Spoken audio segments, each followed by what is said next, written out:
ಆತ್ಮೀಯ ಮಿತ್ರರೇ, ಇಂದು ಬಹಳ ದುಃಖದ ಸಂಗತಿ.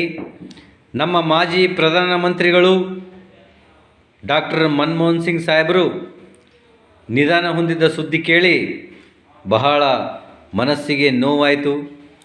2004ರಿಂದ 2014ರವರೆಗೆ ಸುಮಾರು 10 ವರ್ಷಗಳ ಕಾಲ ಶ್ರೀಮತಿ ಸೋನಿಯಾ ಗಾಂಧೀಜಿ, ರಾಹುಲ್ ಗಾಂಧೀಜಿ ಅವರ ಒಂದು ಆದೇಶದ ಮೇರೆಗೆ ಪ್ರಧಾನಮಂತ್ರಿಗಳಾಗಿ ಒಳ್ಳೆಯ ಸೇವೆಯನ್ನು ಸಲ್ಲಿಸಿದ್ದಾರೆ. ಅವರ ನಿಧನ ಸಂಗತಿ ಕೇಳಿ ಬಹಳ ಮನಸ್ಸಿಗೆ ನೋವುಂಟಾಯಿತು ಮತ್ತು ಕಾಂಗ್ರೆಸ್ ಪಕ್ಷಕ್ಕೆ ಕೂಡ ಬಹಳ ನಷ್ಟ ಉಂಟಾಯಿತು ಅಂತಕ್ಕಂಥ ಮಾತನ್ನು ನಾನು ಹೇಳಬಯಸುತ್ತೇನೆ.